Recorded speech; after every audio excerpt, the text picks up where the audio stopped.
In the last episode, we had looked at reserved constituencies. We had looked at free and fair elections.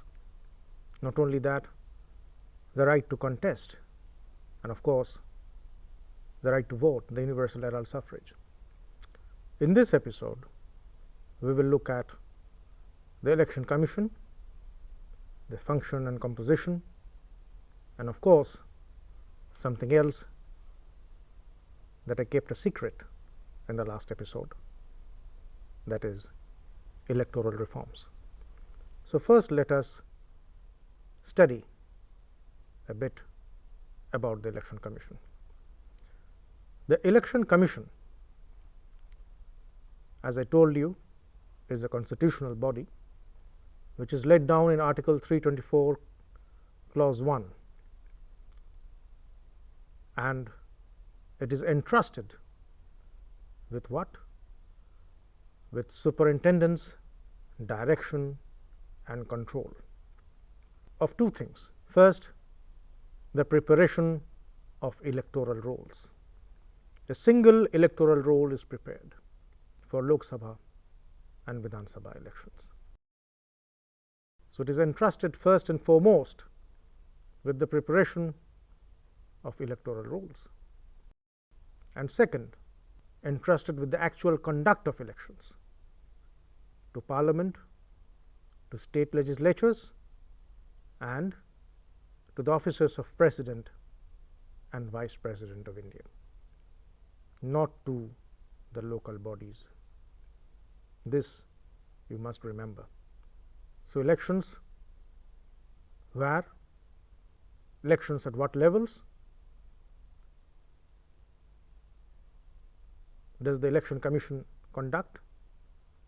Parliament, state legislatures. Parliament means both Lok Sabha and Rajya Sabha, state legislatures, and the offices of President and Vice President of India. The Election Commission not only does that, it has other important functions. These are the two broad functions that I talked about just now. The other important functions are, it decides on the election schedule for general, state and by-elections. I talked about by-elections in the end in the last episode. So for general elections, state elections and by-elections, when nominations can be filed, when they can be withdrawn, last date of withdrawal. So the Election Commission gives out notification when counting is to be done, when are results to be declared. All these things, all the dates, the relevant dates for an election are decided by the Election Commission. Not only that, for the sake of free and fair elections, it can postpone or cancel election, the election process, in either the whole of India or any part of India, any region of India. And not only that, the Election Commission recognizes the various political parties. You know that there are certain parties which are national level parties, all India parties, certain parties which are state level or regional parties. So it recognizes those parties and it allots the election symbols to the various parties. And the election symbols allotted are allotted not only to parties, but to candidates who don't belong to parties. In other words, independent candidates. And the parties that exist, that contest, they may or may not like the symbols allotted to them. That is a different issue. But the election symbols are allotted. This function is performed by the Election Commission. And then there is a model code of conduct that the Election Commission issues. And not only does it issue the model code of conduct, it enforces that model code of conduct. And that code of conduct is for the contesting parties and the candidates to follow. and the Election Commission sees to it, ensures that the parties and the candidates of the various parties and candidates who don't belong to parties follow that model code of conduct. They adhere to that model code of conduct. Not only that, as you know that in every state there is a representative of, if I may use the word, a representative of the Election Commission. This is known as the Chief Electoral Officer. The Election Commission appoints one of the officers of the state government or the union territory as the Chief Electoral Officer. If it is a state or a union territory, whatever it is, it has to have a Chief Electoral Officer as a representative of the Election Commission, and the Election Commission appoints an officer of the state government or the government of the union territory as the Chief Electoral Officer. And most important thing, that the Election Commission, it enjoys insulation from executive interference in its functions. So, what does it mean? That the executive, meaning the executive government, the council of ministers and the officers under the government, the bureaucrats, cannot interfere in the functioning and the decisions of the Election Commission. That is known as insulation from executive interference. So, what is the composition of the Election Commission?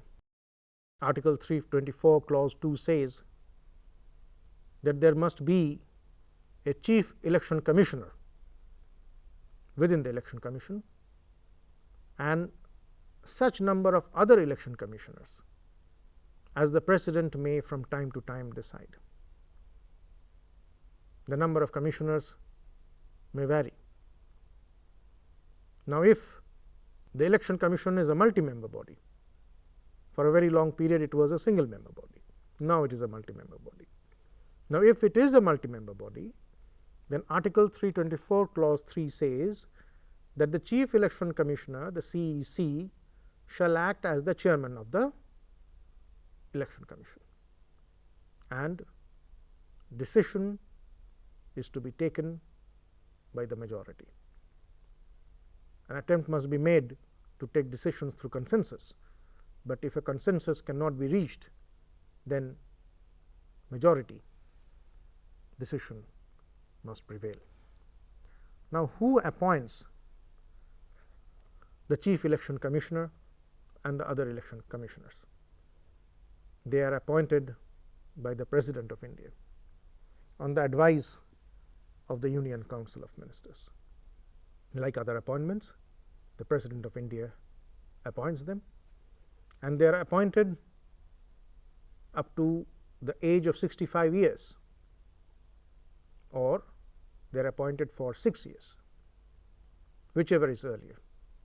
If they complete 6 years, or if they complete 65 years, whichever comes earlier, they are to retire after that. And they enjoy the same status, and not only they enjoy the same status, the salary and perks that they receive, that are made available to them, they must be equivalent to the judges of the Supreme Court of India. So, the status is equivalent, and the salary and perks that they receive, those are also equivalent to the judges of the Supreme Court of India. So, that is the status of the Chief Election Commissioner and the other election commissioners. Now, how can the Chief Election Commissioner be removed? He cannot be removed at will. The executive government may not like certain decisions of the Chief Election Commissioner. So, the executive government gets into a conflict with the CEC and tries to remove him or her. That cannot happen. That cannot happen.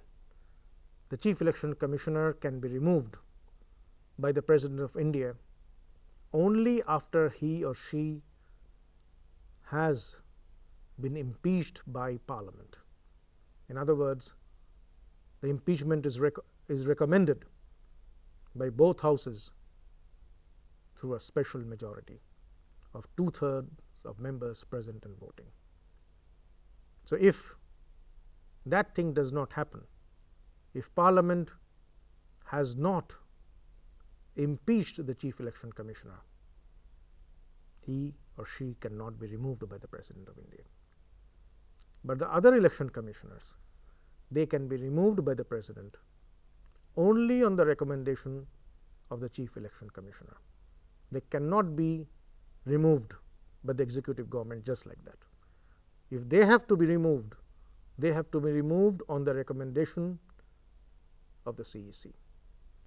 So I told you about the elections to the local bodies, the municipalities, the corporations and the panchayats not being conducted by the Election Commission. At one point of time they were, but by the Constitution 73rd Amendment of 1992 and the Constitution 74th Amendment of the same year, it established state election commissions in all states. For what? For the same reason that the Election Commission itself exists, for the superintendent's direction and control of those two important things. One, the preparation of electoral rolls and the conduct of elections to the panchayats and municipalities, municipalities meaning municipalities and corporations as well. So state election commissions are separate bodies that exist in the various states, and different from the Election Commission, the state election commissions are statutory bodies. They have been created by statute, whereas the Election Commission is a constitutional body. So in the end, in closing, we will talk about a very important aspect of elections in India known as electoral reforms, because we have seen that no system can be without a flaw. No system can be perfect, and a system operated by human beings cannot always be perfect. So electoral reforms have been talked about for a long time, but from the 1990s onwards, a lot of committees were formed to look into electoral reforms. The names of some committees you must know, committees involved with the task of suggesting electoral reforms. But then I will tell you about certain electoral reforms, some of which have already been carried out, some of which are yet to be carried out. They have been suggested. Your task as students, after studying the entire chapter on election and representation, apart from the other tasks that you will perform as given in your textbook, you must find out which electoral reforms have already been carried out and which electoral reforms are yet to be carried out. So I will read for your convenience what these electoral reforms are. First, the lowering of the voting age from 21 to 18 years. Introduction of voter identity cards. Introduction of electronic voting machines or EVMs. Every candidate required to declare his or her assets, liabilities, pending criminal cases against them, and educational qualifications. Then increase in security deposit. Limitation in the number of constituencies from which a candidate can fight election to 1. Then limits on campaign expenditure and compulsory auditing of accounts of political parties. Ban on exit polls and opinion polls. state funding of elections. The provision of NOTA, none of the above, in the ballot. Ban on use of official machinery by candidates seeking, especially those candidates who are seeking re-election. Ban on appeals on communal and caste lines. Ban on advertisements in print media and door-to-door campaign 48 hours prior to the closing of poll, and restriction on government advertisements prior to elections. So, among these, certain election reforms have been carried out, certain have been suggested, they have not been carried out. Some people say they are difficult to carry out. But one which I have not mentioned here, I mention now, that exists in a particular country. You must find out the name of that country. There is a fine for not voting in an election. In India, many people don't vote, they are indifferent. On election day, they couldn't care less. This time there was a high percentage of voting, but then not always.